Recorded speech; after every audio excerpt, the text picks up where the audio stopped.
mi nombre es Yanel Lasky y hoy les voy a hablar sobre la farmacología del aparato respiratorio. Primero tenemos que hablar sobre el mecanismo de regulación del tono bronquial.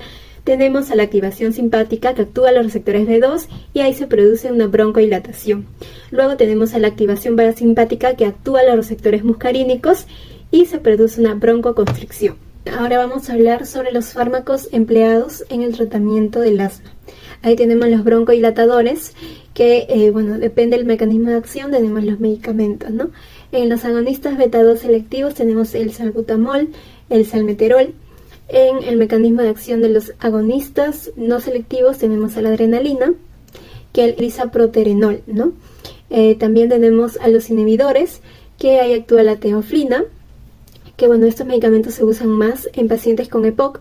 Y por último, a los antagonistas muscarínicos, ahí tenemos al medicamento ipratropio. El salbutamol se administra de forma de inhalación, también de forma intravenosa, si es una urgencia, y también de forma oral. Dura de 2 a 4 horas y su uso es para una broncodilatación de crisis asmática. Con estos medicamentos hay que tener precaución ya que produce taquifilaxis, ¿no? Así que no se deben hacer más de 4 inhalaciones diarias por más de 2 días seguidos. Tenemos los antiinflamatorios, que son los glucocorticoides. De uso local tenemos a los medicamentos beclometasona, que se administra de dosis bajas de inhalación aerosol, y sus reacciones adversas son las candidiasis orales y las disfonías. También tenemos de uso sistémico, que es la prednisona, que se usa de forma intravenosa para un asma grave, ¿no? Sus reacciones adversas son las inmunosupresión y las alteraciones del metabolismo. Y por último tenemos los medicamentos antitusígenos. Para una tos seca se usan los antitusígenos como la codeína, y para una tos productiva se usan los expectorantes. Ahora vamos a hablar sobre la farmacología del aparato digestivo. Primero vamos a hablar sobre los antagonistas del receptor H2. En ellos tenemos el medicamento la ranitidina, que se administra de vía oral y también de vía intravenosa, cuando es urgencia o emergencia. Su vida media es de 2 a 3 horas. Se elimina por la orina, por la leche materna, y aquí hay que tener cuidado ya que está contraindicado también para madres lactantes. Las indicaciones es para úlcera gástrica, úlcera duodenal, para flujo también y para prevención de gastritis por estrés. Sus reacciones adversas son los gastrointestinales. Ahora vamos a hablar sobre los medicamentos inhibidores de bomba de protones. El primer medicamento es el lansoprazol. Se administra de vía oral, su vida media es de 2 horas, se elimina por la orina y está indicado para úlcera gástrica, úlcera duodenal, para flujo gastroesofágico, y su dosis es de 15 miligramos antes del desayuno.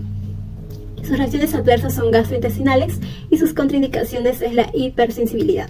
En el hidróxido de aluminio está indicado para el tratamiento sintomático de las enfermedades acidopécticas del tracto gastrointestinal superior, y el aglutamol está indicado para gastritis duodenal, de úlcera gástrica y para hernia hiatal. El mesoprostol se elimina por la orina y el sucralfato por las heces. En las contraindicaciones del mesoprostol están las gastrointestinales, las alteraciones ginecológicas, y en el sucralfato solo las gastrointestinales. En las contraindicaciones, el mesoprostol está indicado para el embarazo, para la hipersensibilidad a las prostaglandinas, y el sucralfato solamente a la hipersensibilidad. El misoprostol se elimina por la orina y el sucralfato por las heces. En las reacciones adversas del mesoprostol encontramos las gastrointestinales y las alteraciones ginecológicas. En cambio, el sucralfato solamente encontramos las gastrointestinales. ¿Qué tal? Mi nombre es Stephanie Tapahuasco y hoy día vamos a hablar acerca de los antihipertensivos, que son fármacos que ayudan a controlar la enfermedad de la hipertensión, que este es un factor de riesgo cardiovascular de elevada prevalencia que año tras año afecta a miles de personas. Y como es una enfermedad silenciosa, pues ya uno lo detecta cuando está avanzado. Entonces para tratar esta enfermedad se acompaña un grupo de fármacos con una dieta balanceada. Ahora veremos qué fármacos tienen mayor prevalencia o mayor resultados que otros, ¿no? Entre ellos están los fármacos inhibidores del sistema renina-angiotensina, inhibidores de la enzima de conversión de la angiotensina o antagonistas de los receptores de la angiotensina 2, que parecen tener ventajas sobre el resto de grupos, ¿no? Que son los diuréticos o bloqueadores alfa. Ahora, hablando un poquito sobre estos tipos, vamos a ver que los beta bloqueadores hacen que el corazón palpite a una tasa más lenta o con menos fuerza. Por otro lado, los inhibidores de la enzima convertidora de la angiotensina, también llamado inhibidores de la ECA, reducen la producción de la angiotensina 2 en el cuerpo, y esto ayuda a relajar, ¿no?, los vasos sanguíneos, lo que disminuye la presión arterial. Ahora, los bloqueadores de los receptores de la angiotensina 2 disminuyen la acción de la angiotensina 2 en el cuerpo, y esta también ayuda a relajar los vasos sanguíneos y lo que disminuye la presión arterial. Ahora, hablando un poco de los diuréticos, ellos ayudan a eliminar el exceso de sodio en el cuerpo, y lo que hace que los vasos sanguíneos no tienen que contener tanto líquido y la presión arterial baja. Mi nombre es Nayeli Segura Tarazona. Voy a hablar sobre los fármacos empleados en el trastorno de la hemostasis. ¿Qué es la hemostasis? La hemostasis se refiere al proceso natural del cuerpo que detiene el sangrado cuando se produce una lesión en un vaso sanguíneo. Los fármacos empleados en el trastorno de la hemostasis son medicamentos diseñados para regular el proceso y prevenir o tratar el trastorno de la coagulación sanguínea. Estos fármacos se utilizan en situaciones donde la hemostasis normal es alterada, lo que puede llevar al sangrado excesivo o una trombosis. Principales tipos de fármacos empleados en el trastorno de la hemostasis incluyen anticoagulantes, agentes plaquetarios, agentes de hemostasis, agentes trombolíticos.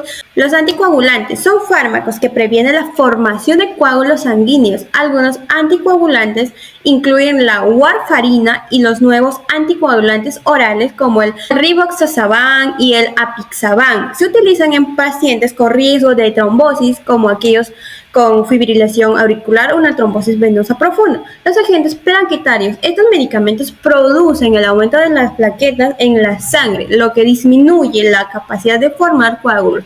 La aspirina es un ejemplo común en un agente antiplaquetario. Se usa para prevenir en eventos cardiovasculares. Agentes hemostáticos. Estos medicamentos promueven la coagulación sanguínea y se utiliza para tratar el sangrado excesivo, por ejemplo, el ácido tranexénico. Los agentes trombolíticos. Estos medicamentos se utilizan para disolver coágulos sanguíneos ya formados. Se emplea en situaciones de emergencia como en un ataque cardíaco o un accidente cerebrovascular isquémico. Los fármacos empleados en el trastorno de la hemostasis tienen diversas aplicaciones clínicas. Depende del trastorno que se está tratando. Algunas de las aplicaciones clínicas más comunes son la prevención de la formación de coágulos en la sangre, la prevención de la trombosis, el tratamiento de la hemorragia y la reducción de la necesidad de transfusión sanguínea en personas sometidas a enfermedades vasculares mayores o intervenciones vasculares con riesgo de pérdida de sangre, puede ser moderada o grave. Por ejemplo, los anticoagulantes se utilizan para prevenir la formación de coágulos en pacientes con fibrilación auricular, mientras que los agentes hemostáticos se utilizan para controlar el sangrado en pacientes de trastornos hemorrágicos como la hemofilia. Los agentes trombolíticos son cruciales en el tratamiento de eventos trombolíticos agudos como el establecimiento del flujo sanguíneo en el vaso bloqueado durante un ataque cardíaco.